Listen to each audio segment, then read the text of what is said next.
Okay dear friend.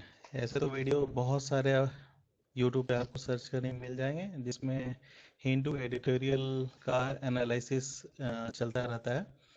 लेकिन मैंने देखा है काफ़ी लूप होल है उसमें, कुछ कुछ जगह पे जो है क्लियर नहीं करते हैं कॉन्सेप्ट। और बेसिकली जो अपनी है एनालिसिस का मतलब होता है क्या छपा है और आपका क्या व्यू पॉइंट है, वो एनालिसिस होता है। हमेशा ये ध्यान रखना है कि आपका अपना ऑब्जर्वेशन को भी उसमें डालना है ताकि लोग आसानी से समझ सकें।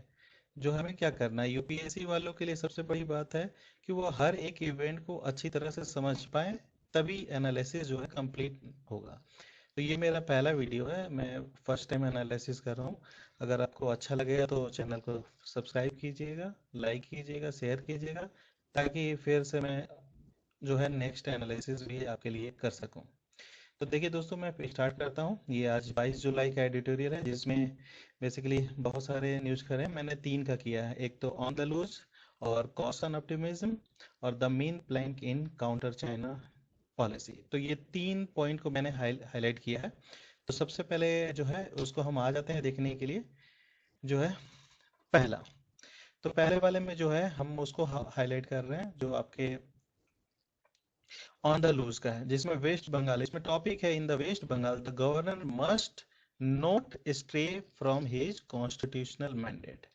तो जैसा कि दोस्तों जानते हैं कि गवर्नर कभी भी कोई पॉलिटिकल पार्टी से नहीं बिलोंग होना चाहिए ताकि वो पक्षपात रोल प्ले कर सके। मतलब स्टेट के लिए गवर्नर का रोल क्या होता है कि सेंटर और स्टेट के बीच में रिलेशन बनाना, न कि बिगाड़ना। यानी कि जो भी कुछ है वो सेंटर से लेकर के स्टेट के लिए करे और स्टेट से लेकर सेंटर के लिए।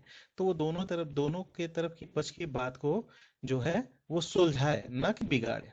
तो यहाँ पे आपको क्लियरली अगर सर्च करेंगे तो आपको दिख जाएगा कि यहाँ पे जो है, यहाँ पे तो विकिपीडिया में साफ लिखा हुआ है Jagdish Singh Dhankhar Indian politician belong to Bharatiya Janata party. अब जब कोई पार्टी से बिलोंग करेगा गवर्नर तो सबसे पहली बात है कि वो अपने पार्टी पॉलिटिक्स में ही करेगा। तो इसे ऐसे पहली बात नहीं है जो ये आज के जो न्यूज में छपा हुआ है कि क्रिटिसिज्म, ममता बनर्जी को क्रिटिसाइज। पहले भी उन्होंने जो है 13 जून को मीडिया के सामने आकर के कोविड को लेकर के उन्होंने क्रिटिसिज्म किया, तो ये कोई नई बात नहीं है। तो गवर्नर जो है मिलने के लिए जाते हैं अमित शाह से। तो सबसे पहले रीजन है क्या है, हम जानना चाहते हैं।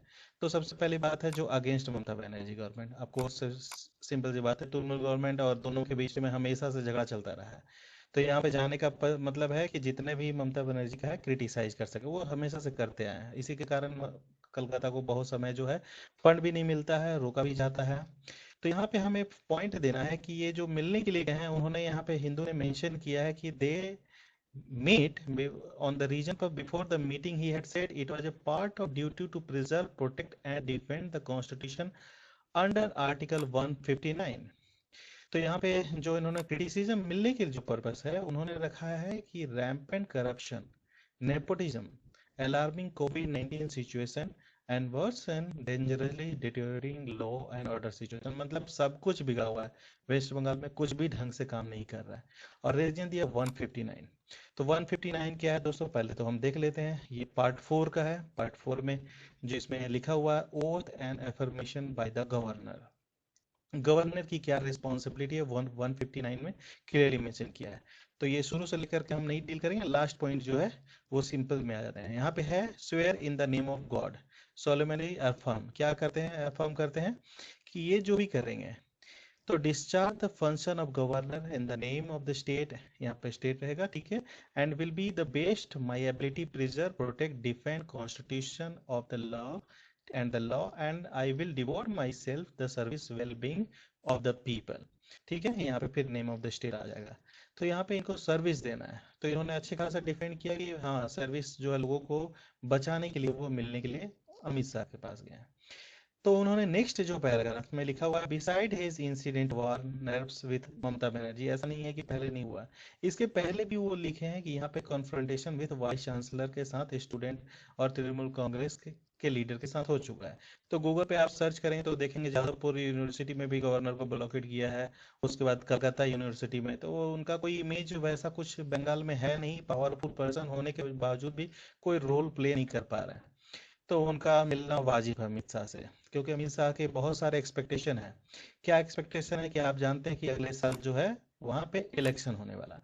अब इलेक्शन जो है, इलेक्शन के लिए तो एक सिचुएशन बनाना पड़ेगा। और इस सिचुएशन में जो है आपके जो जगदीप जी उतने पावरफुल रोल प्ले नहीं कर पा रहे हैं, तो ये भी एक रीजन है। और ऊपर से जो है यहाँ पे लॉयलिटी की बात हो रही है, तो लॉयलिटी भी मिलना चाहिए। और ऐसा ना कि फिर अगले बार कहीं गवर्नर ववर्नर नहीं मिले, कुछ नहीं काम करेंगे तो हटा भी दिए जा सकते हैं। तो यहाँ पे जो है हम ध्यान रख रहे हैं कि ये है लिखा हुआ है यहाँ पे जो पॉइंट में, मिस्टर जो ममता बनर्जी जो है वो पॉलिटिशियन, यहाँ पे इन्होंने अपना भी पॉइंट रखा है। यहाँ पे कह रहे हैं कि हम जानते हैं कि हम स्लो हैं प्रोसेस में, लेकिन यहाँ पे पॉलिटिकल वाइस और ये आजकल जो है वो सारे कुछ कंट्रोल किए जा रहे हैं। ऐसा नहीं है कि सब कुछ जो है वो बता रहे सही है, ठीक है। और हम इसको एक्सक्यूज, यहाँ पे फिर गवर्नर की बात होती है कि हम इसको एक्सक्यूज नहीं कर सकते हैं। तो आप जानते हैं कि यहाँ पूरी की पूरी जो है पॉलिसी जो है ये अभी इलेक्शन को लेकर के चल रहा है, तो इसके कारण जो है यहाँ पे पूरे के पूरे एक जब अखाड़ा बन चुका है। फिर governor have some to assist BJP and other state, यहाँ पे जो है अदर को भी स्टेट को भी करना है ताकि ऐसा नहीं हो सिचुएशन खराब हो जाए। तो ये पूरा का पूरा जो है आपको पॉलिटिक्स के ऊपर है। तो हम सेकंड टॉपिक जो है इस पे आ रहे हैं यहाँ पे। इसमें क्या कर रहे हैं, यहाँ जो है कॉशन ऑप्टिमिज्म की ओर है। तो यहाँ फिर से हम इस पे जा रहे हैं, देखेंगे कॉशन ऑप्टिमिज्म। यहाँ पे टाइटल आपका जो दिया हुआ है, as the race of vaccine gather pace, the followed up period should not be shortened। यहाँ पर सिंपल सी बात है कि हम जो भी आज के डेट में जो पॉलिसी कर रहे हैं, यानी कि अगर एक दवा बन रहा है तो वो पूरे के पूरे पॉपुलेशन इंटायर वर्ल्ड को इफेक्ट कर सकता है। अगर अच्छा है तो फायदा करेगा, और बुरा है तो समझ लीजिए कि पूरा का पूरा इफेक्ट करेगा। क्योंकि आज के डेट में कोविड-19 जो है वर्ल्ड वाइड हो चुका है, ये पैंडेमिक है और हर कंट्री में ये फैल चुका है। तो यहाँ पे कॉशन ऑप्टिमिज्म यानी कि कॉशन लेना बहुत जरूरी है। क्यों? क्योंकि अगर कुछ भी इफेक्ट हुआ तो ये हर लोग के ऊपर पड़ेगा। आइए उसी को डिस्कस करते हैं कैसे। पैराग्राफ वाइज इन्होंने क्वेश्चन ऑप्टिमिज्म में लिखा हुआ है कि ब्लिस्टरिंग पेस, यानी कि हम जो दवाई बनाने के तौर पे बहुत स्लो चल रहे हैं। आप जैसे देख रहे हैं, मैंने इनको एग्जांपल पे दे रखा है कि यहाँ पे जो effective drugs and vaccine has been progressing in blistering pace, बहुत स्लो मोशन में चल रहा है। और यहाँ पे दूसरी तरफ पे ये भी चल रहा है कि यहाँ पे जो भी टेस्टिंग जो चल रहा है एनिमल पे कंप्लीट अर्ली स्टेज पे, कि हम अभी भी टेस्टिंग जो कर रहे हैं वो बिल्कुल अर्ली स्टेज पे कर रहे हैं। तो इनको लेकर के इन्होंने कॉशनरी ऑप्टिमिस्टिक में इसलिए बोला है क्योंकि by the end of year 2021 the world might know if one more vaccine safe और इफेक्टिव में भी आ सकता है। लेकिन हालांकि ये देखिए कि अगला इन्होंने क्या किया है। तो यहाँ पे हम इसी को कर रहे हैं कि देखिए कॉशनरी ऑप्टिमिस्टिक बहुत जरूरी है, क्योंकि यहाँ पे जो all under 6 month clinical trial जो होता है वो बहुत अच्छे तरीके से, अगर हम देखा जाए तो 6 मंथ का अभी एम्स ने शुरुआत किया है। इन्होंने बोलना है 15 अगस्त, नरेंद्र मोदी ने अपना वार्निंग दे के रखा है 15 अगस्त तक भाई मुझे सारा रिजल्ट चाहिए। अब ये सिंपल सी बात है, उनको भाषण में अपना इंक्लूड करना है कि भाई दवा खो चुके हैं। तो ये भी एक प्रेशर है पूरे हेल्थ सेक्टर मीडिया सेक्टर के ऊपर और हेल्थ सेक्टर डॉक्टर लोग के ऊपर बहुत सारा है कि किसी न किसी तरह दवा बना दिया जाए ताकि वो अपने जो है भाषण में यूज करें। लेकिन अगर ये दवा बना तो दिए, अगर प्रूव कर दिए, लेकिन 6 महीने का समय कहाँ से लाएंगे?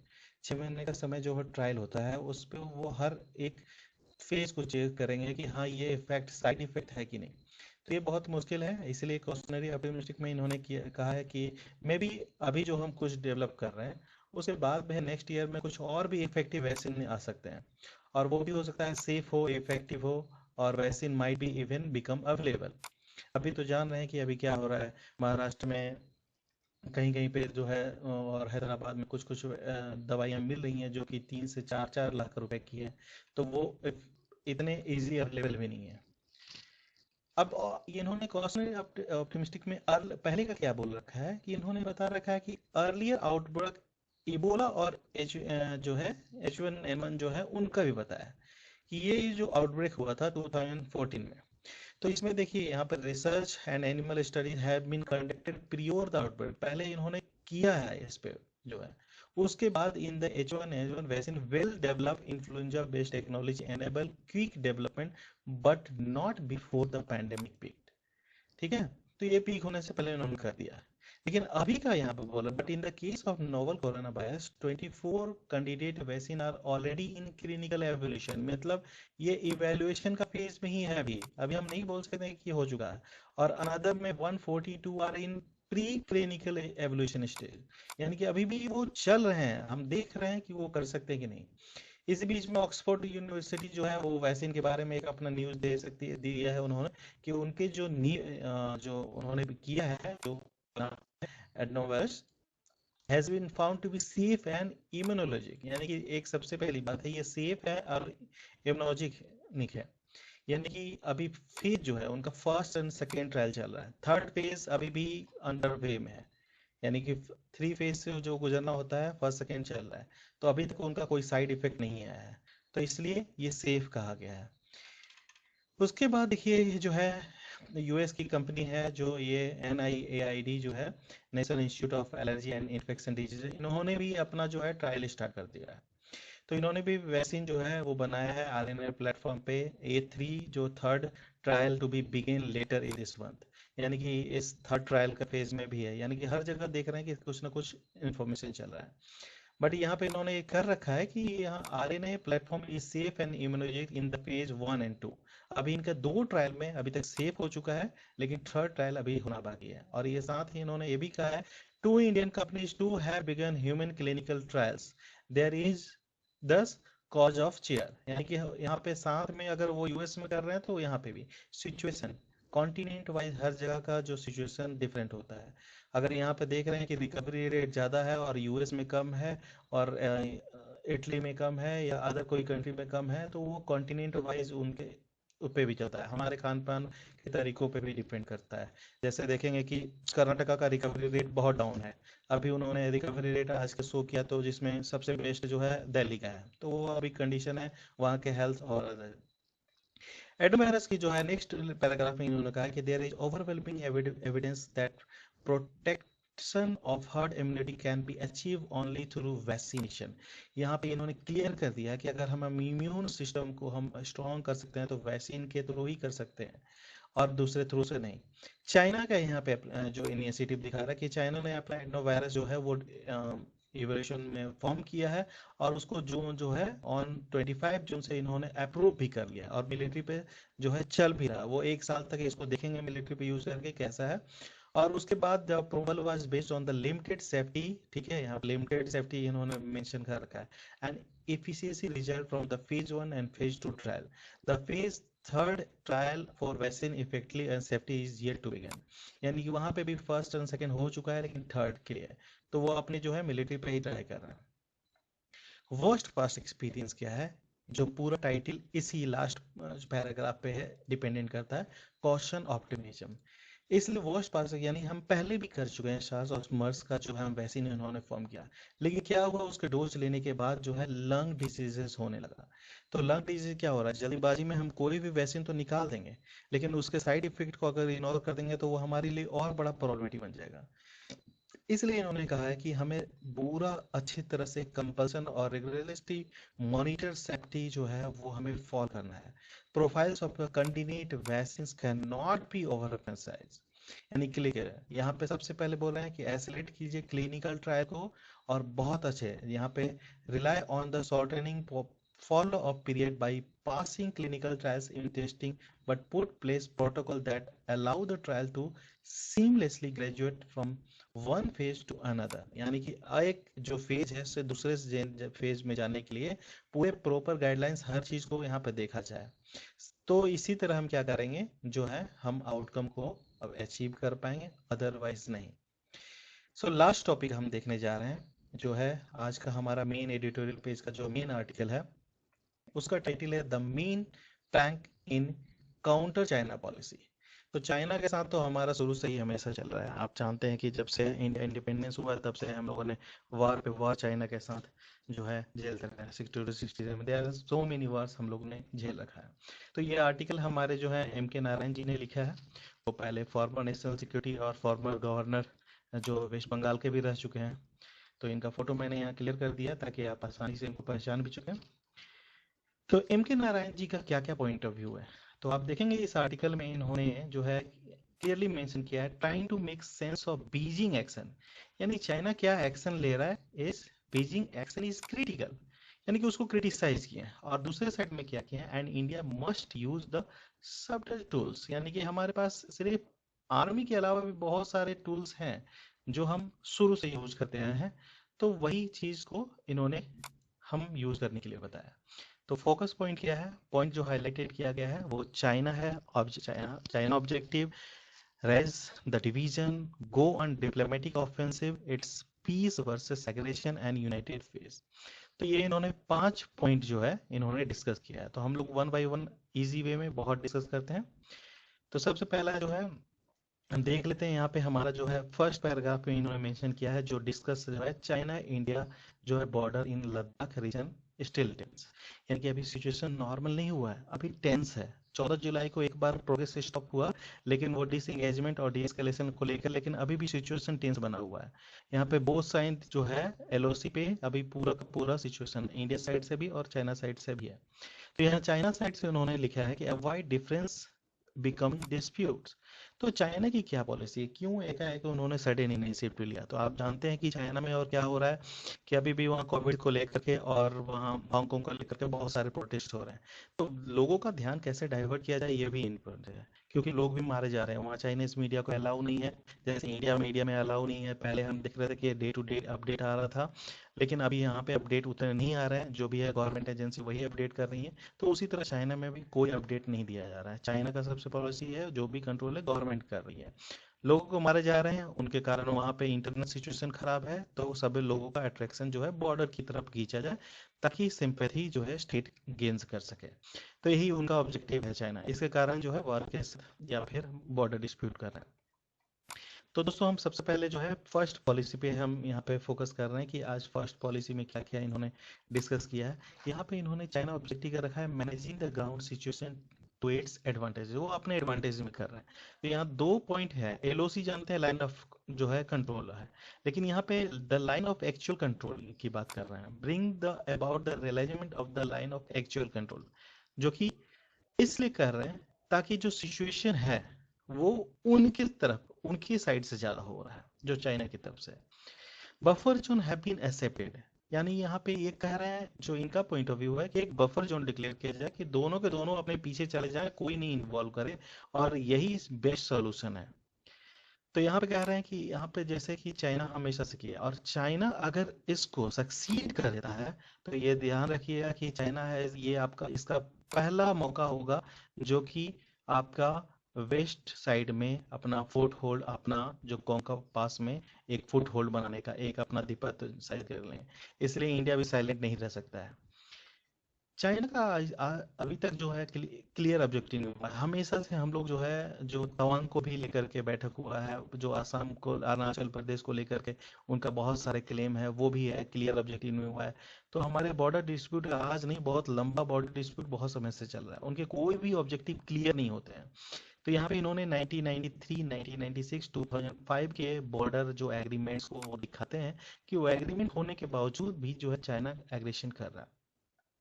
तो रीजन क्या है? सबसे पहला रीजन जो है वो उनका इरेसिप्रोकेटिव पावर, ये दिखाना चाहते हैं। एक्सपेंड फ्रंटियर, ये अपना फ्रंटियर जो है अपना जो बॉर्डर जो है वो और बढ़ा रहे हैं। तो यहाँ इन्होंने एग्जाम्पल दिया है कि limit that existed in the king dynasty और एन एक्सपेंशनिस्ट पावर। जो पहले रिफॉर्म उन्होंने किंग डायनेस्टी जो वो कर रही थी, वो वही पॉलिसी को फॉर रहे हैं। तो इनको लेकर के इन्होंने फिर से ऑब्जेक्टिव में जो है सेकंड पैराग्राफ में इन्होंने जो हाईलाइट किया है वो डेंग जियोपिंग का किया है। तो ये पहले किया, अगर वो यहाँ पे इन्होंने क्लियर मेंशन कर रखा है कि अगर वो यहाँ पे रहते, जो कि इन्होंने राजीव गांधी के टेन्योर के समय की बात को छेड़ते हुए कहा है कि अगर रहते तो आज हम आपस में भिड़ गए होते। कि दो एशियन जियांट, आप जानते हैं कि एशिया में जो है चाइना इंडिया बहुत बड़े पावरफुल है, तो वो आपस में भिड़ गए होते अगर वही पॉलिसी को फॉर्म करते। तो यहाँ स्टेटस क्वो पर रिविजनिस्ट, यानी कि संशोधनवादी दृष्टि जो है बहुत जरूरी है ताकि हम अपने अपने चीज को पीछे ले सकें कुछ कंडीशंस के साथ। तो यहाँ पे इन्होंने बताया कि China has been intended on transferring the Asian region in its own image and simultaneously seeking to become a continental and maritime power. तो ये हर तरफ से, एक तरफ साउथ चाइना सी डिस्प्यूट है, उधर जो है उस तरफ भी अपना एग्रेसिव कर रहे हैं, पाकिस्तान की तरफ भी काउंटर कर रहे हैं, अफगानिस्तान की तरफ भी काउंटर कर रहे हैं, इंडिया की तरफ भी काउंटर कर रहे हैं। ये अपनी मैरीटाइम पावर जो है पूरी तरह से दिखा रहे हैं और हर जगह इन्वॉल्वमेंट दिखा रहे हैं।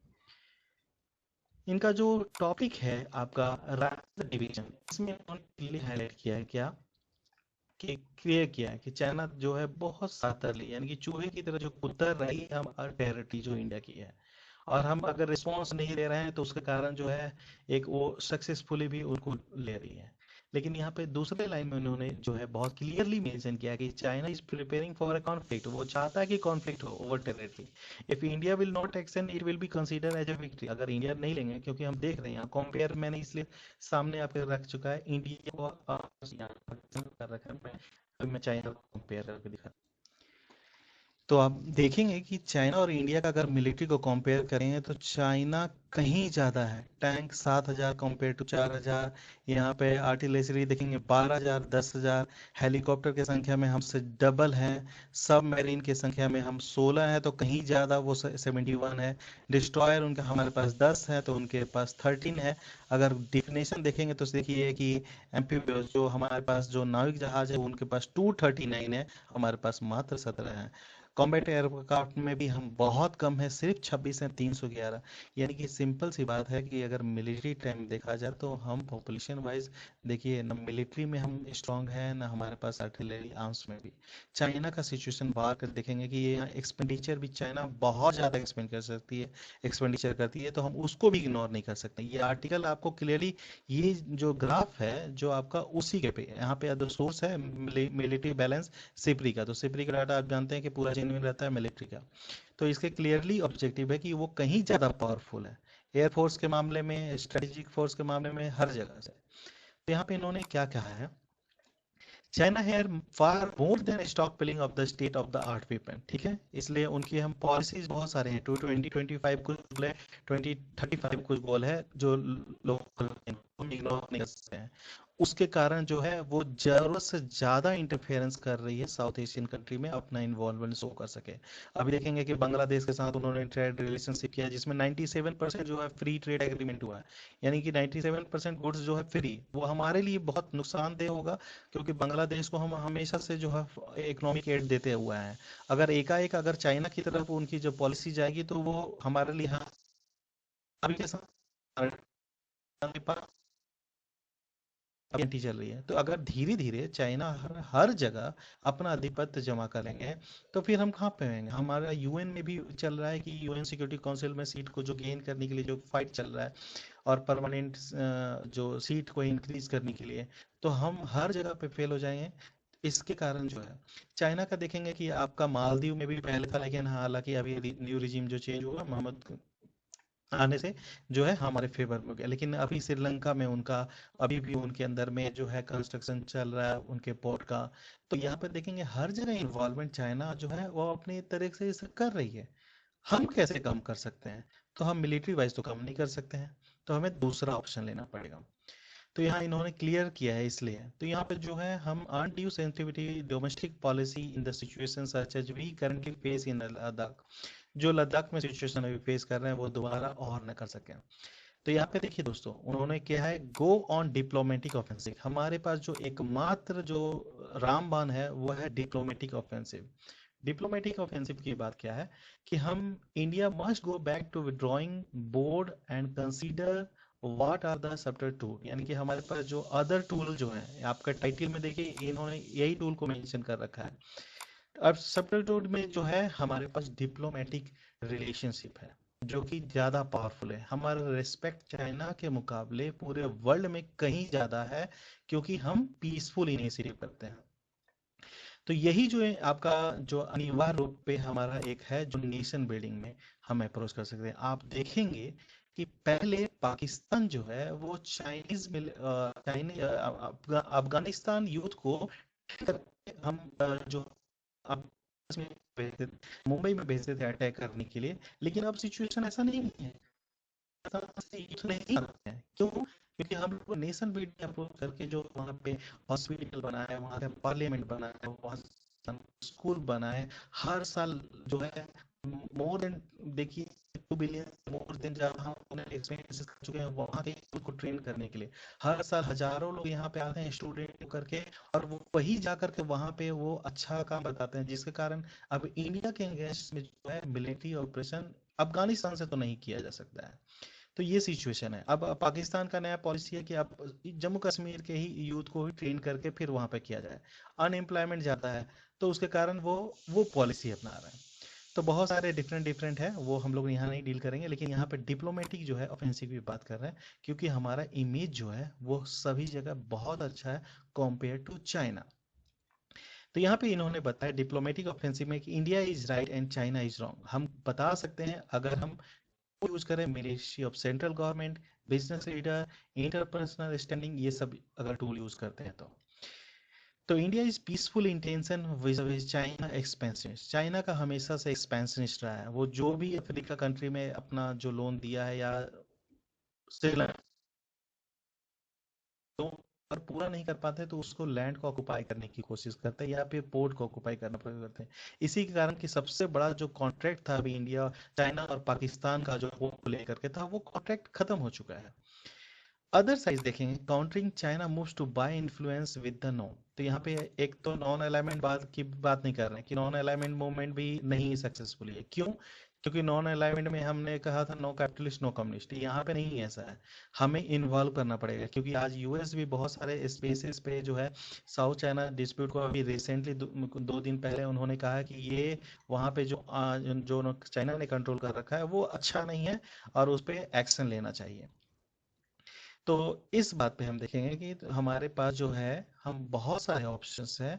तो गो ऑन डिप्लोमेटिक ऑफेंसिव, ये इन्होंने जो नेक्स्ट पॉइंट को हाईलाइट किया है, उसमें हम इन्होंने क्लियरली किया कि हम जो हेल्पिंग हैंड से अफ्रीका और एशिया कंट्री में जो अपना इन्वेस्टमेंट कर रहे हैं वो एक पॉजिटिव है कंपेयर टू चाइना।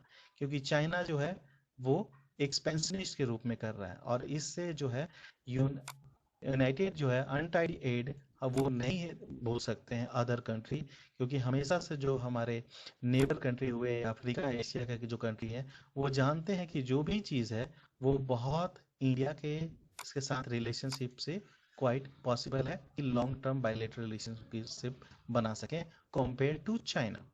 तो यहाँ पे चाइना का तो एम तो जान रहे हैं पॉलिटिकल इकोनॉमिक सब्जेक्शन, यानी कि सबको हराना। लास्ट पॉइंट उन्होंने किया है इट्स पीस वर्सेस चाहते हैं। तो जानते हैं कि the effective compete effective way today world is what, with a peace. तो India must be overall the messaging capacity. हम जहाँ पे भी जाते हैं, जो भी मीटिंग होता है यूएन के कहीं भी, नरेंद्र मोदी जी सब जगह जा करके जो है इंडिया और टेररिज्म और चाइना का और पाकिस्तान का इन्फ्लुएंस को हर जगह बताते हैं। तो यही मैसेज जो है हम देने के कारण सक्षम है कि हमारे साथ जो वर्ल्ड के कंट्री साथ में है। और यही यहाँ पे भी आप करना चाहेंगे, देखना चाहेंगे, क्योंकि अभी भी बहुत सारे कंट्री जो है इंडिया का साथ दे रहे हैं। क्यों? क्योंकि यहाँ पे चाइनीज जो है रॉन्ग है। तो यही इन्होंने हाईलाइट करके peaceful intention star contest to China aggressive policy and tactics. हम अपना पीसफुल इनिशिएटिव से चाइना के एग्रेसिव पॉलिसी और टैक्टिक्स को कंट्रोल कर सकते हैं। तो must pay particular attention on क्या, नेबरहुड। तो हम सबसे पहले इन्होंने किया है कि हम नेपाल बांग्लादेश जो हमारे एलाई हैं ईरान के, आज हम लोग बहुत किया है। वियतनाम के साथ हम लोगों ने अभी जो है अपने आर्म्स को सेल करने के लिए जो किए हैं वो भी है। Vietnam one of the important country अभी इमर्ज होकर के इंडिया के साथ आया है, जिनके साथ हम बहुत ज़्यादा रिलेशनशिप अभी और बहुत ज़्यादा ट्रेड कर रहे हैं। तो ये सब सारे कंट्री के साथ रिलेशनशिप हमें और भी स्ट्रॉन्ग करना पड़ेगा कंपेयर टू चाइना। यहाँ पे इन्होंने पाकिस्तान नहीं इन्वॉल्व लिखा है, लेकिन मैं यहाँ पे पाकिस्तान को भी इन्वॉल्व करूंगा, क्योंकि पाकिस्तान भी एक इम्पॉर्टेंट अलाई के रूप में इमर्ज होकर के आ रहा है, जिसके कारण जो अभी देखेंगे बहुत सारे इनिशिएटिव जो लिए गए हैं। पाकिस्तान ने सारे मछुआरों को आज़ाद किया, और जो अभिनंदन को भी रिलीज किया, और बहुत सारे अच्छे इनिशिएटिव उधर से भी आ रहे हैं, जिसके कारण अगर हम पीसफुल इनिशिएटिव लेंगे तो दोनों रिलेशनशिप में बहुत अच्छा स्ट्रॉन्ग होगा, जिससे हम चाइना को कॉम्पीट कर सके। क्योंकि अभी चाइना और पाकिस्तान के बीच में रिलेशनशिप अच्छे नहीं है, और उसका बेनिफिट जो है इंडिया को लेना चाहिए। पोर्ट का जो है कंस्ट्रक्शन और जो है वो पाकिस्तान गवर्नमेंट ने उसको खत्म कर रखा है। और जो है ईरान के साथ अच्छा रिलेशनशिप कर रहा है। तो इसका जो सिचुएशन का इसका बेनिफिट अभी इंडिया को उठाना चाहिए। हम क्या कर रहे हैं कि इंडिया अभी जो है बड़े कंट्री की तरफ जा रहे हैं। जो इंडिया देखिए यूएस के साथ, जापान के साथ, ऑस्ट्रेलिया के साथ, सभी कंट्री के साथ हम टाई अप कर रहे हैं।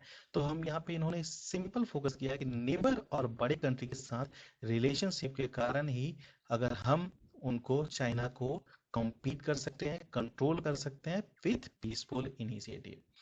लास्ट जो है यूनाइटेड फेस, जो हम आपको फिर से क्लियर कर देंगे बहुत इजी वे में।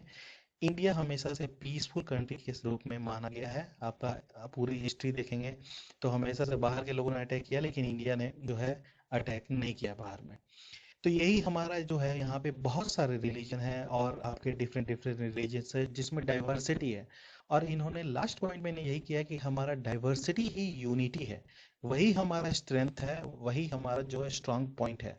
अगर हम इसी में इंटरनल अगर कॉन्फ्लिक्ट अगर इंडिया में हो जाएगा तो हम एक्सटर्नल के साथ फाइट नहीं कर सकते हैं। तो सबसे पहले चीज है, अगर हमें चाइना के साथ फाइट करना है तो हमें ट्रूली यूनाइटेड होना पड़ेगा। दूसरा उन्होंने किया कि क्लोजर लिंक जो है वेस्ट के साथ, यूएस, यूरोपियन कंट्रीज जो हैं उनके साथ हमें स्ट्रॉन्ग करना पड़ेगा, ताकि हम और भी इजी वे में हम अपनी बात को रख सकें, मैसेज कर सकें। थर्ड इन्होंने पॉइंट किया है spiritual, religious and cultural attribute. आप जानते हैं कि यहाँ पे जो अभी भी बहुत सारे जगह पे है माइनॉरिटी जो है हैप्पी नहीं है, क्योंकि कुछ कुछ जगह पे टारगेटेड हो रहा है। तो उन्होंने उनको भी एक स्पिरिचुअल, रिलीजियस और कल्चर को एट्रीब्यूट करके रखा है कि इसमें भी गवर्नमेंट को बहुत स्ट्रांग पोजीशन लेना पड़ेगा, ताकि इंटरनल बैलेंस बना रहे, जिससे हम चाइना को आसानी से काउंटर कर सकें। क्योंकि चाइनीज गवर्नमेंट आज तक कभी भी जो है इंडियन इनेट वैल्यू को समझाई कि हमारा क्या, उसमें जो दलाई लामा की कर रखा कि अभी इंडियन जो हमारी करंट गवर्नमेंट है वो डिस्टेंस मेंटेन कर रही है दलाई लामा से। आप जानते हैं दलाई लामा का एक जो है एक जो आइडेंटिटी है वो एक यूनिवर्सल आइडेंटिटी है।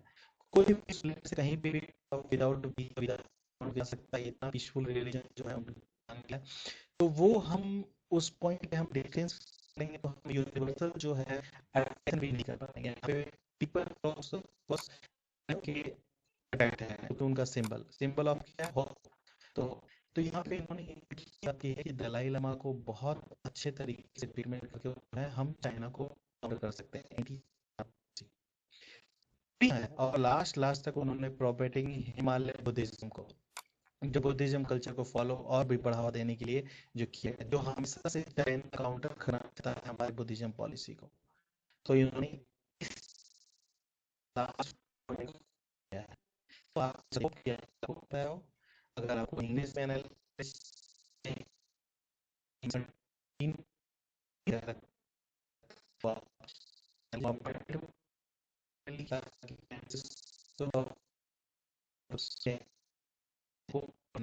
रूप से इस तरह से करता रहूंगा, ताकि आपका नॉलेज जो है और भी अच्छी तरीके से बढ़ सके। हर पॉइंट को क्लियर करना चाहता हूँ। आपको अगर कोई भी रिलेशनशिप करना है, relationship India Pakistan, India Bangladesh, किसी पे भी फॉरेन रिलेशनशिप पे भी लेक्चर चाहिए तो उस पर भी मैं जो है एनालिसिस अपने चैनल पे डाल सकता हूँ। तो यह आज का पहला लेक्चर है। आप अदर लेक्चर से कंपेयर कीजिए कैसा है, और अगर अच्छा लगता है तो लाइक कीजिए, कमेंट भी कीजिए, अप्रिसिएट कीजिए, तभी मैं नेक्स्ट लेक्चर जो है फिर से आपके सामने ला सकूँ। Okay, thank you so much, dear, for listening me very patiently. Hope we will meet again. Thank you.